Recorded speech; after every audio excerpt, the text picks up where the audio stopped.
రంపచోడవరం నియోజకవర్గంలో ఉదయం నుంచి మన టీవీలోను సోషల్ మీడియాలోను హల్చల్ చేస్తున్న విషయం ఏంటంటే ఎమ్మెల్సీ అనంతబాబు యొక్క న్యూడ్ వీడియో బయటికి రావడం. నిజంగా ఈరోజు ఈ విషయాన్ని చెప్పుకోవాలంటేనే చాలా సిగ్గుపడాల్సినటువంటి పరిస్థితి. ఎందుకంటే నియోజకవర్గంలో ఇలాంటి పరిస్థితులు కూడా చోటు చేసుకుంటాయా, ఇలాంటి వారు కూడా ఉన్నారా అని ఈరోజు చాలామంది ఫోన్ చేసి చాలా రకాలుగా మాట్లాడడం అడగడం కూడా జరుగుతూ ఉంది. నిజంగా ఈ ఎమ్మెల్సీ అనంతబాబు అనే వ్యక్తి ఒక న్యూడ్ వీడియో ఒక మహిళతో అక్రమ సంబంధాలు ఏర్పాటు చేసుకొని ఆ అమ్మాయితో ఏదైతే వీడియో కాల్ మాట్లాడుతూ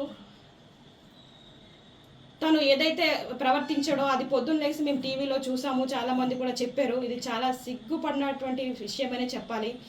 తిరిగి ఇంత తప్పు చేసింది కాకుండా నేను కాదు మార్పింగ్ చేశారు, నేను ఏదో పిల్లలకి ముద్దులు పెడుతున్న వీడియో తీసేసి అది ఈ విధంగా క్రియేట్ చేస్తూ ఉన్నారు, నా పైన తప్పుడు ప్రచారం చేస్తూ ఉన్నారు, ఎవరో డబ్బుల కోసం ఇలా చేస్తూ ఉన్నారనేసి ఆ ఎమ్మెల్సీ అనంతబాబు అనే వ్యక్తి చెప్పడం జరుగుతుంది. దాంట్లో అసలు నమ్మశక్యమైన విషయం ఏదైనా ఉందా? టీవీలో మనం చూసాము, అతని మెడపై ఉన్న చైను, అతను వాడుతున్నటువంటి చేయికి వేసుకున్న ఉంగరాలు సేమ్ వీడియోలో ఏవైతే ఉన్నాయో అక్కడ ప్రజెంట్ ఇప్పుడు ఆయన వేసుకుని తిరుగుతూ ఉన్నాడు. అక్కడ మార్పింగ్ చేయడానికి ఏమాత్రం లేదు. ఎందుకంటే సేమ్ ఒక వ్యక్తి నిజంగా ఏ విధంగా అయితే వీడియోలో మాట్లాడి ఏ విధంగా అయితే వ్యవహరిస్తాడో ఆ విధంగానే ఉంది. కాబట్టి ఇది ఈ న్యూడ్ వీడియో అనేది వాస్తవమే, ఖచ్చితంగా ఇది ఫేక్ అయితే కాదు, ఇది మార్పింగ్ చేసిన వీడియో అయితే కాదు. ఎందుకంటే ఇంత ఖచ్చితంగా చెప్తా ఉన్నాను, గత 10 సంవత్సరాల నుంచి అనంతబాబు అనే వ్యక్తి ఈ విధంగానే వ్యవహరిస్తూ ఉన్నాడు. ఇంకా బయటకు రావాల్సిన విషయాలు చాలా ఉన్నాయి.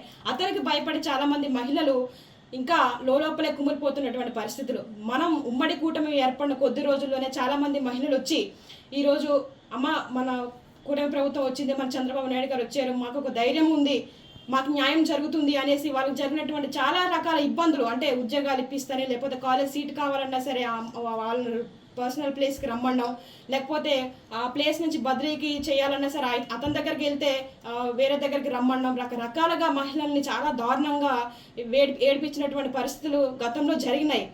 ఇప్పుడు ఇవన్నీ కూడా ఒక్కొక్కటిగా బయటకు వస్తూ ఉన్నాయి. నేను ఒకటే అడుగుతా ఉన్నా, జగన్మోహన్ రెడ్డి నిజంగా నీ పార్టీ మహిళలకి ఇచ్చేటువంటి విలువ ఇదేనా అని అడుగుతా ఉన్నాను.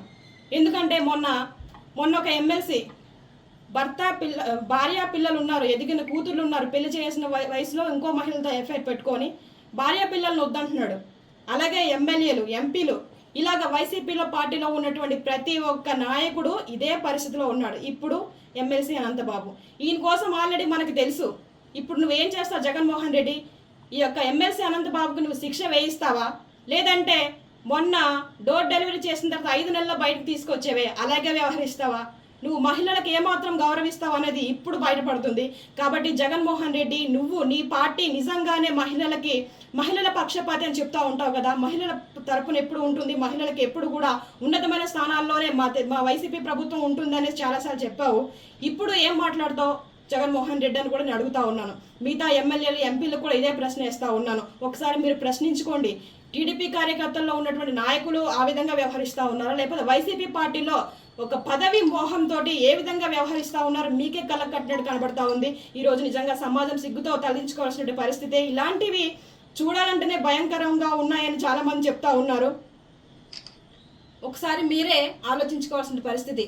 గతంలో డోర్ డెలివరీ చేసి ఒక దళితుడిని చంపేశారు. అది కూడా ఒక మహిళ వల్లే ఆ వ్యక్తిని చంపారన్న విషయం కూడా మా అందరికీ ఇప్పటికీ చాలా మందికి తెలుసు.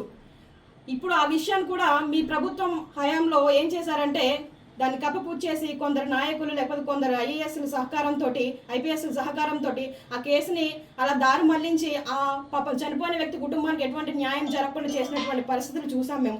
ఇప్పుడైనా సరే ఇతని వెనకాల అనుచరులుగా ఉండి 12 మంది వరకు అనుచరులు ఉన్నారండి. ఎలా అంటే ఈ అనంతబాబు ఏది చెప్తే అది చేస్తారు. పలానా దగ్గరికి వెళ్ళి డబ్బులు తీసుకోరండి అంటే వాళ్ళు వెళ్ళి తీసుకొస్తారు. ఇతను వెళ్ళాడు ప్రత్యక్షంగా, పరోక్షంగా అతని యొక్క అనుసరులు. ఇలాగా మన రంపచోడవరం నియోజకవర్గంలో ఇంచుమించుగా 12 మంది వ్యక్తులు ఉన్నారు. వాళ్ళ పేర్లు కూడా నా దగ్గర ఉన్నాయి. ఏదైతే ఈ దళితుడు చంపేసినటువంటి కేసు ఉందో అందులో ఆ కాకినాడ బీచ్లో 12 మంది వరకు కూడి ఆ అబ్బాయిని చాలా చిత్రహింసలు పెట్టి ఇసుకలో తొక్కేసి అంత దారుణంగా చంపినప్పటికీ కేవలం ఒక వ్యక్తి పైన కేసు నమోదు చేశారు. ఎంత తప్పండి అది? ఎందుకు అలా చేశారు? ఒక వ్యక్తి చంపగలడా? కారులోన అప్పటికే వీడియోలు ఉన్నాయి. అది కూడా ఆ వీడియో రికార్డింగ్లో ఒక మహిళ కూడా ఉంది. ఆ మహిళ ఎవరు? ఆ మహిళతో అక్రమ సంబంధం ఏర్పాటు చేసుకున్నటువంటి అనంతబాబు ఈ విషయం ఈ యొక్క డ్రైవర్కి తెలిసింది, ఎక్కడ ఇతను బయటకు చెప్పేస్తాడో, మీడియా వాళ్ళకి చెప్పేస్తే నా పరువు పోతుందనే ఒక ఉద్దేశంతో ఆ వ్యక్తిని తీసుకెళ్లి, ఆ సుబ్రహ్మణ్యాన్ని తీసుకెళ్లి కాకినాడలో చంపేసినటువంటి పరిస్థితి. ఇప్పుడు ఈ వ్యక్తుల పేర్లు కూడా నేను బయట పెడతా ఉన్నాను. త్వరలోనే ఈ యొక్క డోర్ డెలివరీ చేసినటువంటి ఈ సుబ్రహ్మణ్యం అనంతబాబు కేసులో, సుబ్రహ్మణ్యం కేసులో కూడా సిబిఎం ఎంక్వైరీ వేసేసి త్వరగా ఎంక్వైరీ చేసి ఇతను ఖచ్చితంగా శిక్ష పడాలని మనస్ఫూర్తిగా కోరుకుంటా ఉన్నాను. అంతేకాదు ఇతను ఇప్పుడు ఈ వీడియో బయటకు వచ్చిందనే కాదండి, రంపచోడవరం నియోజకవర్గంలో ఇతను చేసినటువంటి అక్రమాలు అన్ని కాదు. మీరు మొన్నే చూసుంటారు, ఎప్పుడూ మా నియోజకవర్గంలో ఒక మహిళల్ని అంత దారుణంగా చంపేసినటువంటి పరిస్థితి ఎక్కడా లేదు. కానీ మొన్న తిమ్మాపురం కాలువలో ఒక మృతదేహం, ఒక మహిళ, ఇదిగోండి ఎవరో గుర్తు తెలియని మహిళ ఏలేరు కాలువ దగ్గర చంపేసి తలకి తల మొండనికి మొండం పడేసింది. ఇది ఎక్కడ జరిగింది, ఏంటి, ఏ మహిళ అన్న ఎంక్వైరీ కూడా ఇంకా లేదు. ఇలాంటి పరిస్థితులు జరుగుతూ ఉన్నాయి. ఏమో మాకైతే ఒక డౌట్ వేస్తుంది, ఈ అమ్మాయి కూడా ఒకవేళ అనంతబాబు బాధితురాలేమో, అతను చెప్పిన మాట ఇల్లేదనేసి ఈ అమ్మాయిని కూడా చంపేశారేమో. ఒకవేళ ఈ వీడియోలో ఉన్న అమ్మాయి ఎవరైతే ఉన్నారో ఆ అమ్మాయి ఈ అమ్మాయి ఏమో, ఇలాంటి అనుమానాలు కూడా మా దగ్గర చాలా ఉన్నాయి.